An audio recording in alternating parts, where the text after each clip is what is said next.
Hello friends, welcome to Suraj Gupta classes. आज हम आपको ट्रांसफॉर्मेशन के बारे में बताएंगे। ट्रांसफॉर्मेशन दो शब्दों से मिलकर बनता है, एक ट्रांस, एक फॉर्म। ट्रांस मीन्स बदलना और फॉर्म का मतलब होता है रूप। तो ट्रांसफॉर्मेशन का मतलब हो जाता है कि किसी सेंटेंस के रूप को बदलना। लेकिन एक शर्त है कि सेंटेंस के रूप तो बदल जाएं, लेकिन अर्थ नहीं बदलना चाहिए। अगर अर्थ बदल गया तो आपका सेंटेंस गलत है। तो ये ट्रांसफॉर्मेशन के क्वेश्चन हमारे 11th और 12th के पेपर्स में और कंपटीशन के पेपर में भी पूछे जाते हैं। तो इसीलिए ट्रांसफॉर्मेशन को सीखना बहुत ही इंपॉर्टेंट है। किसी सेंटेंस के रूप को बदलने का यूँ कह सकते हैं कि ट्रांसफॉर्मेशन के कई रूल हैं, जिसमें से पहले पर आते हैं हम रिमूव टू। रिमूव का मतलब होता है किसी चीज़ को हटाना, लेकिन हटाने की एक इंग्लिश होती है मूव और रिमूव दो शब्द होते हैं हटाने के लिए। तो हम मूव का यूज़ कब करते हैं और रिमूव का यूज़ कब करते हैं? मूव का मतलब होता है किसी चीज़ को इधर से उधर कर देना, इधर से हटा के उधर कर देना, मतलब जगह परिवर्तित कर देना। और रिमूव का मतलब होता है जगह परिवर्तित करना नहीं, वहाँ से एकदम को हटा देना। मतलब यहाँ से जो टू हमारा है, ये टू है, टू। रिमूव टू में इस टू को सेंटेंस से एकदम हटा देना है, ना कि यहाँ से हटा के इधर या उधर कर देना है। तो एकदम हटा देना रिमूव कहलाता है। और टू का अर्थ यहाँ पर होता है अत्यधिक। टू का मतलब भी होता है, लेकिन रिमूव टू में जब ये आएगा तो टू का अर्थ यहाँ हो जाता है अत्यधिक। कोई चीज़ अत्यधिक हो, शी इज़ टू वीक, वह अत्यधिक कमज़ोर है। तो यहाँ पर टू को हटाना है।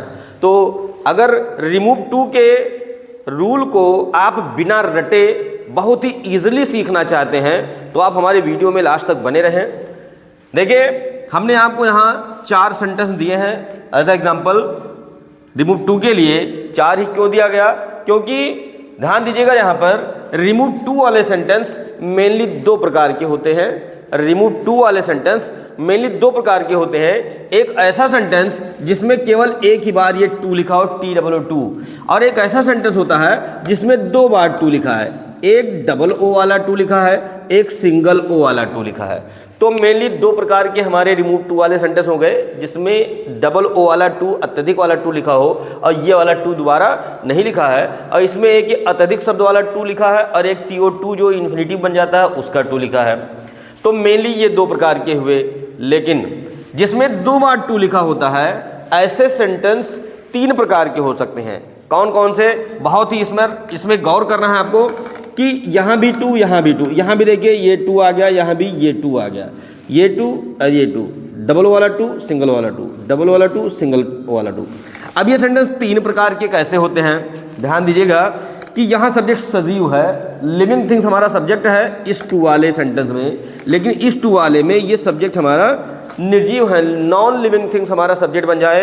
एक ऐसा सेंटेंस रिमूव टू में और एक ऐसा सेंटेंस जिसमें सजीव सब्जेक्ट हो, लिविंग थिंग्स हमारा सब्जेक्ट हो। और ये चौथा एक ऐसा सेंटेंस कि ये सजीव नहीं निर्जीव है, ये भी दोनों में, लेकिन यहाँ पर एक शब्द फॉर करके ये प्रोनाउन हमारा आ गया, फॉर करके ये एक प्रोनाउन आ गया, लेकिन यहाँ पर प्रोनाउन नहीं आया, यहाँ पर प्रोनाउन नहीं आया। तो जिसमें 2 बार टू लिखा होता है, इसके सेंटेंस 3 प्रकार के। पहला जिसमें सजीव हो सब्जेक्ट, और दूसरा जिसमें सब्जेक्ट निर्जीव हो, और तीसरा निर्जीव वाले ही सेंटेंस सब्जेक्ट वाले में ही जब फॉर करके कोई प्रोनाउन यहाँ पर आ जाए, तो ये तीसरा सेंटेंस है हमारे रिमूव टू का। अब हमको ध्यान देना है कि इसमें टू को रिमूव कर देंगे, अगर टू को अगर हटा देंगे तो उस टू के स्थान पे कुछ ना कुछ ऐसा होना चाहिए जिससे उसका अर्थ समान आए। क्या होना चाहिए? तो ध्यान दीजिएगा, जिस सेंटेंस में एक ही बार टू लिखा हो, एक ही बार टू, दूसरा टू ना लिखा हो, तो हमें इस टू के स्थान पे एक्सट्रीमली लिख देना होता है, एक्सट्रीमली।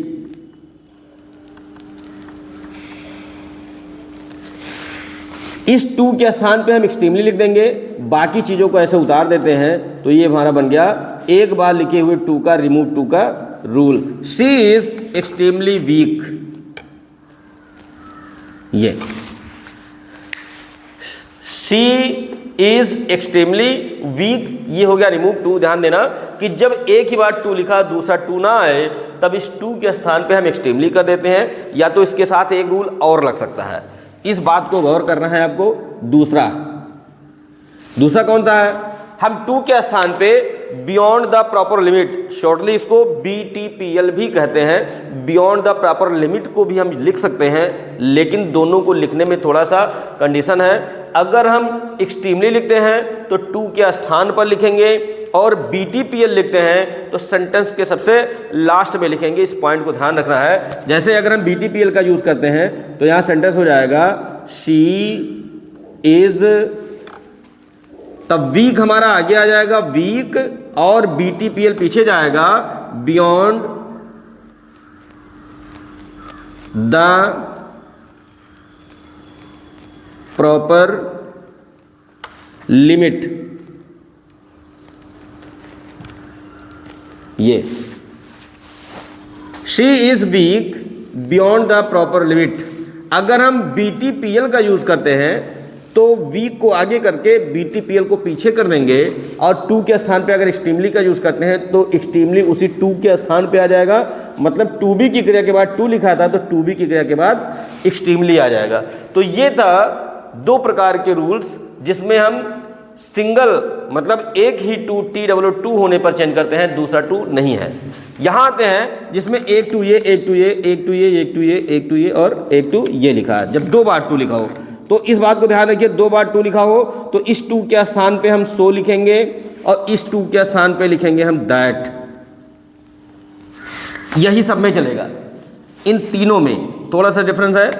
दो बार टू लिखा है तो इस टू के स्थान पे सो, इस टू के स्थान पे दैट। ध्यान दीजिएगा कि ही ऐसे उतर जाएगा, इस वर्ब ऐसे आ जाएगा, वीक भी ऐसे लिख देंगे हम, केवल इस टू के स्थान पे सो और इस टू के स्थान पे दैट। और अब क्या करेंगे, यहां पर थोड़ा गौर करने की बात है कि ही इज टू के स्थान पे सो, वीक और टू के स्थान पे दैट। अब इसी अगर सब्जेक्ट सजीव हो तो इसी सब्जेक्ट को यहां फिर से लिख देते हैं ही। यहां ध्यान देना है, अगर सब्जेक्ट सजीव हो तो इसी सब्जेक्ट को यहां फिर से लिख देना है। लेकिन जब सब्जेक्ट निर्जीव हो, नॉन लिविंग हो, तब भी रूल सेम टू सेम यही कि टी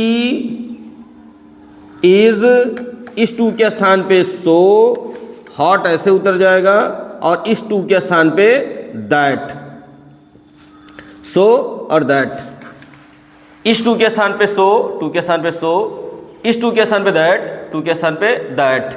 यहां सब्जेक्ट सजीव है तो इसी को फिर से लिख देते हैं, यहां सब्जेक्ट निर्जीव है तो इसी को यहां फिर से नहीं लिखेंगे, बल्कि जब निर्जीव हो तो यहां हम वन को सब्जेक्ट बनाते हैं। वन, वन का अर्थ यहां हो जाता है कोई। जब सब्जेक्ट सजीव हो तो इसी को यहाँ फिर से लिख दिया गया, जब सब्जेक्ट निर्जीव हो तो यहाँ दैट के बाद वन शब्द को हम सब्जेक्ट बना देते हैं, और सब्जेक्ट के बाद कैन नॉट, कैन नॉट, ये क्रिया हमारी फर्स्ट फॉर्म है, प्रेजेंट है तो कैन नॉट, और पास्ट है तो कुड नॉट। ये ध्यान देना है।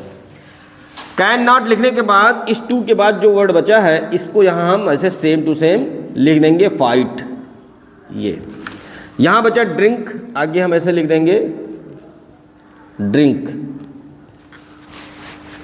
तो एक बार फिर से रिवीजन करना चाहेंगे, जब दो बार टू लिखा होता है तो इस टू के स्थान पे सो, इस टू के स्थान पे दैट, और दैट के बाद इसी सब्जेक्ट को अगर सब्जेक्ट सजीव है तो इसी को यहाँ फिर से लिख के कैन नॉट लगाएंगे और जो वर्ब बचा आगे सेम टू सेम हम उतार देते हैं। लेकिन सब्जेक्ट अगर निर्जीव है तब भी वही नियम सेम टू सेम, ठीक। टू के स्थान पे सो, इस टू के स्थान पे दैट, और दैट के बाद यहाँ बताया गया सब्जेक्ट सजीव तो इसी को लिख देंगे, लेकिन यहाँ सब्जेक्ट निर्जीव है। जब सब्जेक्ट निर्जीव हो तो दैट के बाद हम वन शब्द को सब्जेक्ट बना के कैन नॉट लिखेंगे और जो क्रिया यहाँ बची इसको सेम टू सेम वहाँ उतार देते हैं। लेकिन यहाँ भी सब्जेक्ट इसी की तरह निर्जीव है, यहाँ पर थोड़ी सी चेंजिंग है, ध्यान देना है। यहाँ जब हम टी इज इस टू के स्थान पे सो और इस हॉट को ऐसे लिख देंगे, अब यही इसी एडजेक्टिव के बाद दैट आया था तो इस टू के स्थान पे दैट हम यहीं लगाएंगे।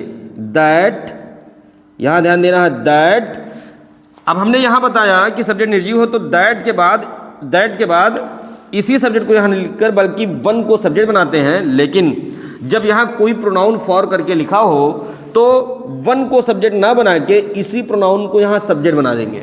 इस बात को ध्यान रखना, जो भी प्रोनाउन यहाँ फॉर करके लिखा होगा इसी प्रोनाउन को यहाँ हम सब्जेक्ट बना देते हैं। अगर फॉर करके कोई प्रोनाउन लिखा है, जैसे मी लिखा है तो मी को सब्जेक्ट बनाएंगे तो उसका सब्जेक्टिव केस आई हो जाएगा, आई। अब लिखेंगे कैन नॉट। अब ये वर्ब बचा, यहां वर्ब को ऐसे उतार देते हैं ड्रिंक। ये हुआ हमारा रिमूव टू का रूल।